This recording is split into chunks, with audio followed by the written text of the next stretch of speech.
Hi, this is Elena with Black Sheep 303 Creative, and my project today is a camping card, and I'm going to show you a very, very basic method for coloring firelight, I guess.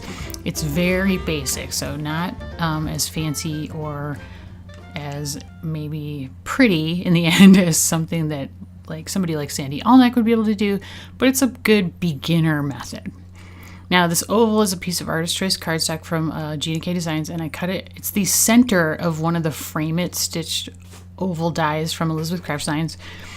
I'm going to be using this stamp set called Camping Out, also from Elizabeth Craft Designs. Super cute. And I'm going to be stamping everything in Gina K Amalgam black ink, which is both waterproof and alcohol marker friendly. And I'm going to be coloring with my Spectrum Noir alcohol markers. So I really, really like this ink for that. It seems to work really nicely, and I love that it's also waterproof, so you can use it with your zigs. So I've stamped the tent and the fire, and now I'm going to stamp the little stick with the marshmallows. And this is going to be the basic scene. Now you might be able to tell that I have a very lightly penciled line behind the fire, as well as kind of an oval that goes off the side. And that is where my firelight is going to extend to. So I'm starting off by base coating the majority of the ground with BG1, and now I'm adding BG2 to fill in the rest of that light pencil circle that I had drawn there. So this is kind of where I decided the firelight was going to hit on around the campfire. And so that kind of helped me determine what was lighter and what was darker. So I'm blending the BG2 with the BG1. And now I'm going to go to the darker part. So this is BG4. So when I was, when you think about campfire, and there's going to be trees behind there, so I knew I wasn't going to go to the top part. It's usually lots of light in the middle, gets a little bit darker, and then the outer edge of it is really dark. so this is where I'm using IG or BG6. These are all brown grays. BG2, BG1, BG2, BG4, and this is BG6. And now I blended the BG4 and the BG2, or BG6. Now I'm blending the BG2 and the BG4, and to just kind of get that oval effect of like the light gradually getting darker, and then kind of it just automatically goes dark kind of around the edge. So I'm sharpening up that line of where the firelight kind of stops. Now you can see it overlaps the tent a little bit. I did that on purpose because I wanted part of the tent to be lit up. My fire is CT4, and then I'm blending this with CT2, so these are both yellows. Then I'm going to use what is this? BO2. It's an Illustrator marker. It's called Mango. And I blended that a little bit with the CT4. And then I'm going to grab my CR10, which is a coral red, and just add a little darkness to the bottom of the fire there. My logs are going to be TN7 as the top part, and then I'm going to use TN8 on the ends. So this is not really any fancy coloring happening at all. Pretty much just a single color with a few colors, but very simple blending going on. And now I'm just going to reinforce the shading around the fire with my BG1 or BG2, just to make it look like it's grounded in the space. So there's BG4 to kind of darken it down. And this is an ivory marker. It's an Illustrator marker. It's called FS8. And I just added that to the marshmallows. And now I'm adding some tree into the background, and I'm just drawing random trunks. No fancy drawing skills required for that at all.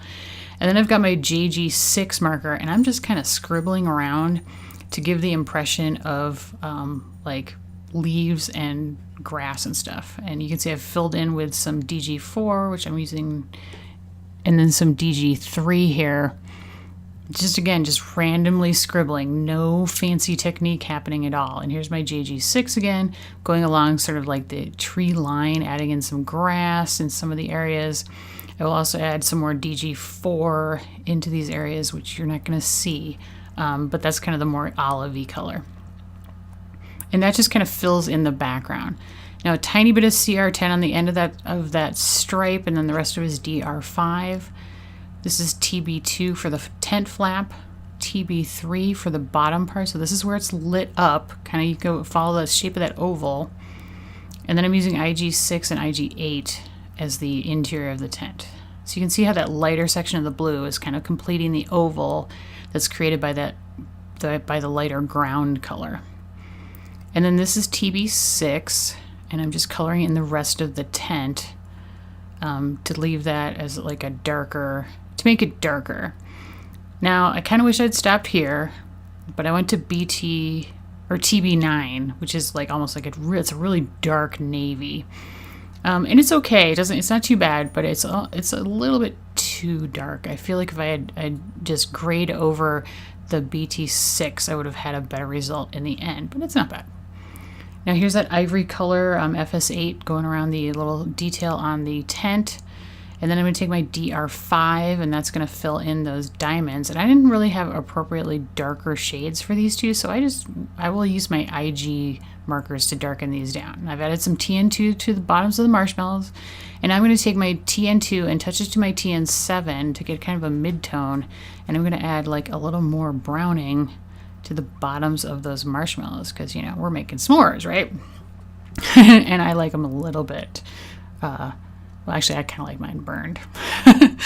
But here's my IG2 where I'm darkening down the side of the tent, and then IG4, I'm darkening the side of the tent down even more. And now I'm going to go to IG6 and really darken it down. So you're really getting that shading effect. And then I added CT1 all over the BG area, the BG1 and 2 areas, to give it that like sort of fireside-y glow.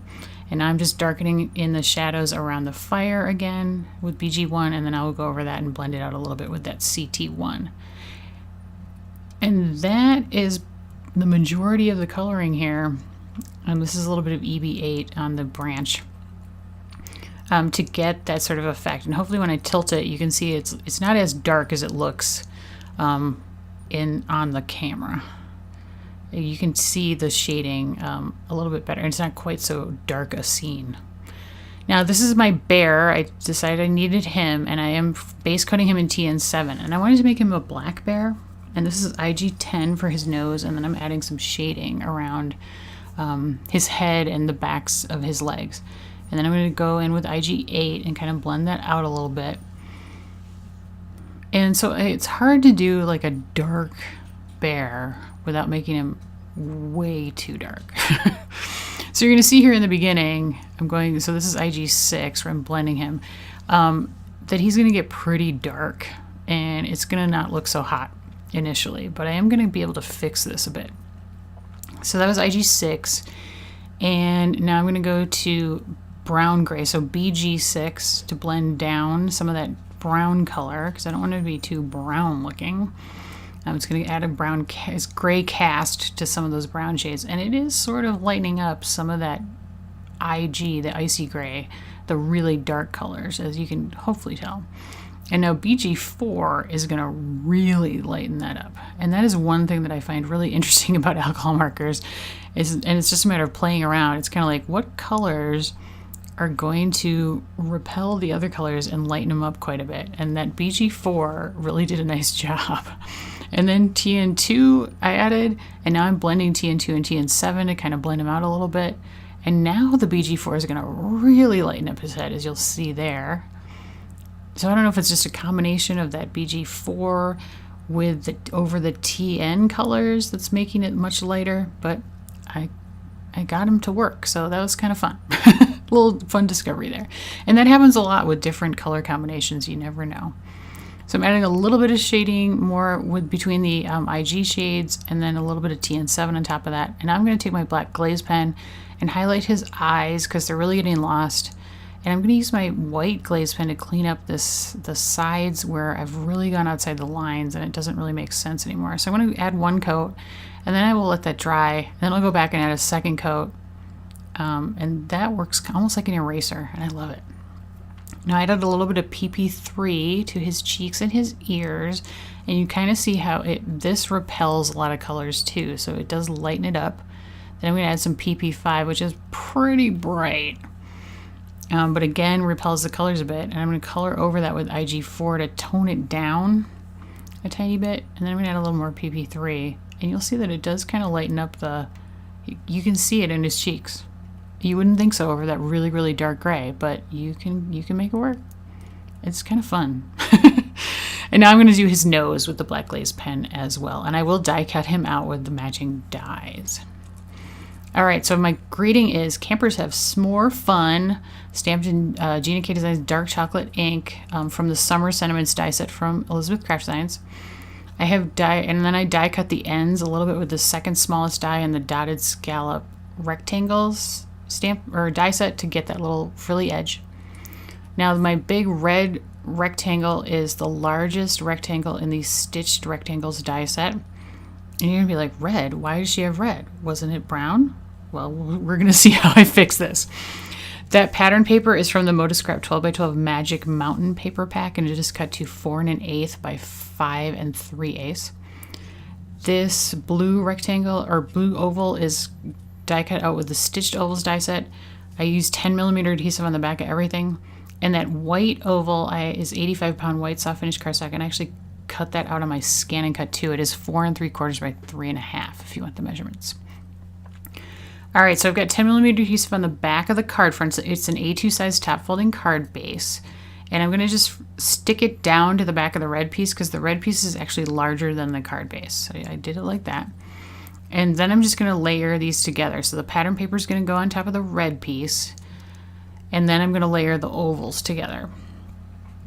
So it wasn't until I got this all together, I picked red because I had the red details in the tent, and I thought that the red background would be nice and kind of pull those out of the scene.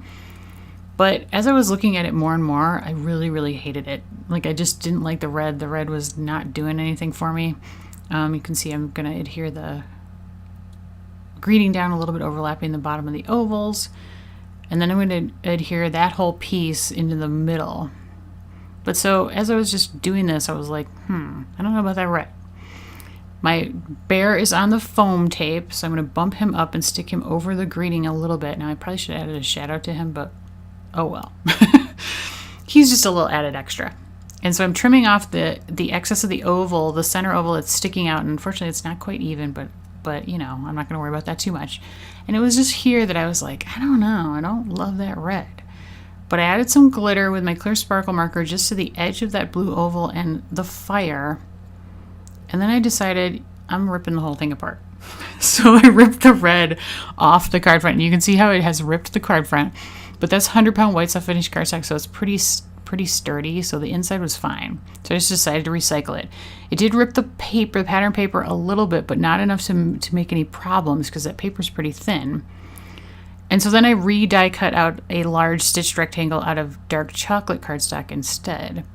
And so I'm just going to adhere these back together just as I did before, except this time we did this correct with the tape on the front of the card base. And the inside of the card was totally fine, so that's why I reused it. But you could, if you can't rip that apart really easily, like if you make the same similar mistake, what you could do is just cut the red off from around the sides of the pattern paper and just add the brown paper behind it. You would have an extra layer in there, but I'm not sure that would really make a difference, especially if you have a sturdy card base. And there's a good look at the coloring. And see the bear, you can see the bear and the tent. It's not as dark in person as it kind of looks on camera. So hopefully I've inspired you a little bit to try coloring like a fire scene, a firelight scene, a little camping scene maybe.